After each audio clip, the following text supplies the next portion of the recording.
भुवनेश्वर जयदेव भवन ठारे गत 16 मे दिन भजन संध्या कार्यक्रम आच्छादित एवं अभुला स्मृति नामक पुस्तक द्वयर उन्मोचन कार्यक्रम महासमारोह अनुष्ठित हो यही भव्य सारस्वत कार्यक्रम सारस्वत साधक लोककविरत्न पद्मश्री हलधर नाग प्रख्यात व्यंगकवि ज्ञान होता गंगाधर साहित्य विशारद तथा प्रकृति कवि वंशधर प्रोफेसर मनीन्द्र कुमार मेहर सुसाहित्यिक रजत पाणिग्राही प्रमुख अतिथि रूपे जोगदे पुस्तक दुईटी को लोकार्पण करथिले।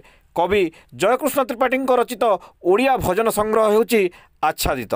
Savita Tripathi trustee Yuvodaya charitable trust Balangir द्वारा प्रकाशित एवं स्क्रीनग्राफी कौशल कलामंडप मार्केट बलांगीर द्वारा आच्छादित पुस्तकटी मुद्रित होईछि। सेहि भली सुलेखक अभिराम दास लिखित अभुला स्मृति मध्य स्क्रीनग्राफी बलांगीर द्वारा मुद्रित होईछि।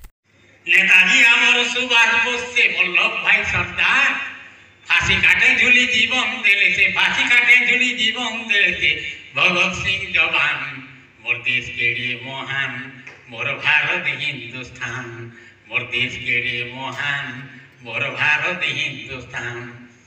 आदि कवि वाल्मीकि कालिदास महाकवि वेदव्यास कवि तुलसी जगन्नाथ मोर भीम भई सूरदास ई माटी रे कवि सत अनुभवी ई माटी रे कवि सत अनुभवी अखे अमरहान मोर देश के लिए महान मोर भारत हिंदुस्तान मोर देश के लिए महान मोर भारत हिंदुस्तान।